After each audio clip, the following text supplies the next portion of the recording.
Dear Patriots, before the news starts, please subscribe to our patriotic channel by clicking the subscribe button. Give us a thumbs up to this video. Don't forget to leave your opinion below in the comments section. Share the news on Facebook and Twitter so your friends see it. Thank you. Trump just slipped something genius into Afghanistan's speech that is driving liberals mad. Monday night was President Donald Trump's big announcement on a new strategy in Afghanistan to win the war once and for all. However, what really drove the Dems up the walls was what Trump slipped into the beginning of his speech. President Trump said that true patriots don't have room for prejudice, bigotry, or hate. Our president said beautiful, unifying words to our torn country, including, "When we open our hearts to patriotism, there is no room for prejudice, no place for bigotry, and no tolerance for hate. Loyalty to our nation demands loyalty to one another. Love for America requires love for all of its people." And yet, for some reason, there were those on the left who criticized the president's words to the nation. Over at CNN, Don Lemon got into an argument with his panel when they all disagreed with him after he claimed Trump's remarks were insensitive. Through some twisted logic, Lemon tried to explain that Trump should have had a press conference for a unifying speech and not mentioned it in the Afghanistan war announcement. Well, now he can do both if he wants. Seriously, there is no pleasing some people. Still, most rational folks will hear the president's words and be moved to see the truth with their own eyes. Help make that happen by sharing this out everywhere.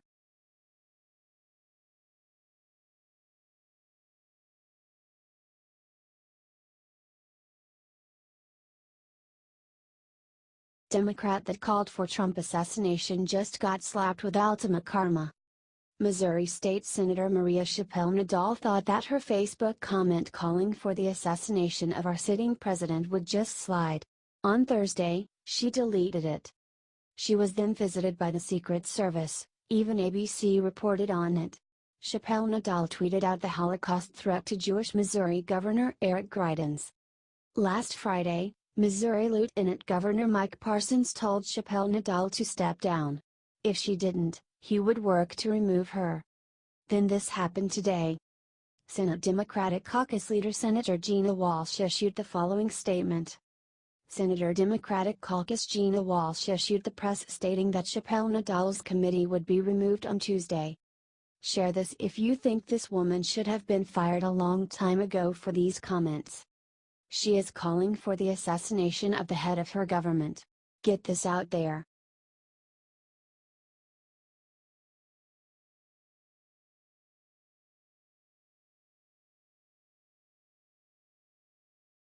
Killshot Trump just made his final decision on Sheriff Joe that is making lefties cry. All this whole last week the media has been running leaked stories about how Donald Trump was holding a rally in Arizona to pardon Sheriff Joe Arpaio. Well, the White House just finally gave their answer on the pardon, and now the media is in a hellstorm trying to cover their tracks because President Trump will not be pardoning Sheriff Joe Arpaio tonight. White House Press Secretary Sarah Huckabee Sanders told a bunch of reporters on Air Force One today. There will be no discussion of that today at any point, and no action will be taken on that front at any point today. So, there you have it.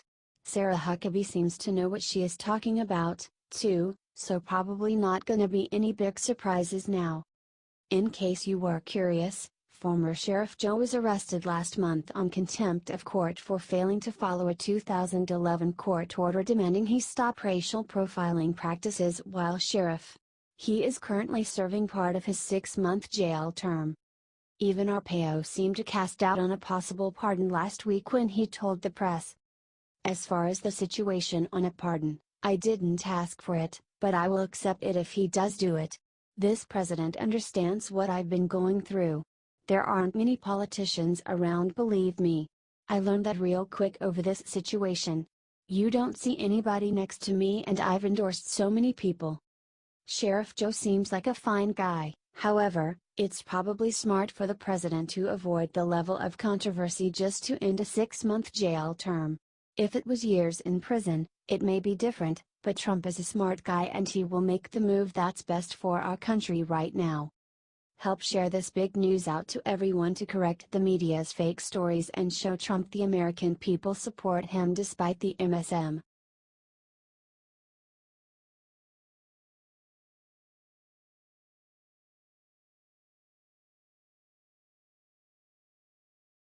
Moments after Afghan speech, Trump sent a secret weapon to the Middle East and the media wants it buried. You can't deny President Trump knows how to play the game. Whether it's business, politics, national security, or wrangling the media, no other POTUS in history has endured and survived this level of scrutiny. With that being said, it shouldn't surprise anyone to know that President Trump has a few tricks of his own for the perpetually biased and unflinching media. While the world was focused on a solar eclipse and his first major national security address on Monday, President Trump was quietly sending White House advisor Jared Kushner on a trip to the Persian Gulf and Israel. But Kushner wasn't alone, as Deputy National Security Advisor Dinah Powell and Middle East envoy Jason Greenblatt rounded out the traveling American delegation. So why send White House representatives overseas at the same time as your nationally televised address? Maybe it's a way for President Trump to prove that actions speak louder than words. It's one thing to make speeches about well-laid plans, but Trump has proven he is a man of decisive, goal-oriented action. This administration wants to end global terror and create a long-standing peace for all of the Middle East. This sentiment was seconded by White House officials, who explained the purpose of Kushner's trip as a means to focus on the path to substantive Israeli-Palestinian peace talks, combating extremism, the situation in Gaza, including how to ease the humanitarian crisis there, as well as to explore any economic steps that could be taken. It's about time we had a leader who can multitask. With so much facing our nation, you can't overstate the importance of thinking outside the box. That's exactly how Trump won the presidency and exactly how he's going to make America great again. This is Kushner's third trip to the Middle East and it looks like President Trump is establishing long-term relationships that will benefit everyone involved.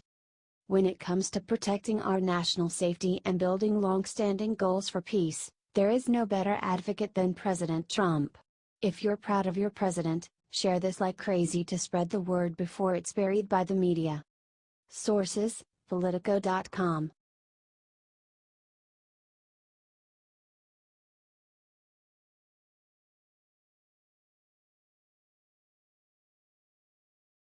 Camping World tells Trump voters to shop elsewhere, NASCAR legend makes them regret that.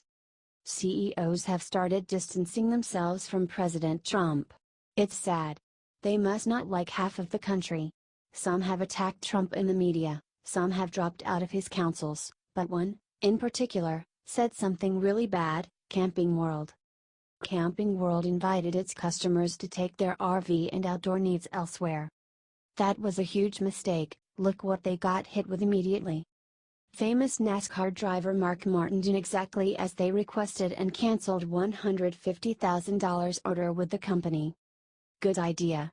Camping World shouldn't have done that. Update: Mark Martin later updated his stance on the company after speaking with Marcus Lemonis, the CEO of the company. Here was his statement. After a call from Marcus Lemonis, today regret my tweet yesterday. I believe many articles about his statement were misrepresented. Good job, Camping World. You realize that Trump supporters make up more than half of the nation. Let's show all of America what happens when you mess with Trump Nation. Share this with 3 of your Trump voting friends. Comment "Don't mess with Trump Nation" so that the rest of these companies know. We voted Trump and we won't back down.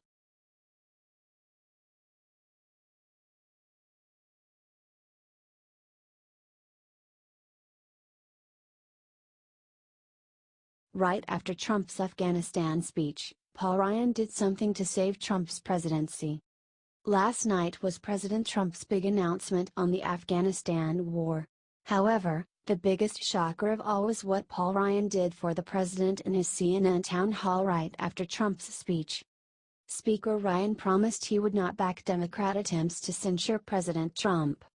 When one of the participants pushed Ryan to tell if he would support Nancy Pelosi's congressional censure of Trump over Charlottesville, He gave an unequivocal no followed by, "It should not be about the president. This is not about Republicans or Democrats. This shouldn't be about some vote in Congress or some partisan issue. This is so much more important than that. This issue speaks to humanity, our country, our society, our culture. Every single one of us needs to unify against this repulsive, repugnant, vile bigotry. That is so important." Well, I may not be a Paul Ryan fan, per se, but he is 100% right. The left wants to make this a political issue when the real issue is the fact that hate groups from both sides clashed with weapons in Charlottesville. That is not a Republican issue, that's an American issue. Although, it is worth saying that true conservatives could never support Antifa, neo-Nazis, KKK, white supremacy or any of them because we believe in small government and freedoms for all. Those groups are technically all left-wing for that reason. But, semantics aside, it's great to have Ryan standing up for the president. Show him some real thanks so others join in by sharing this out everywhere.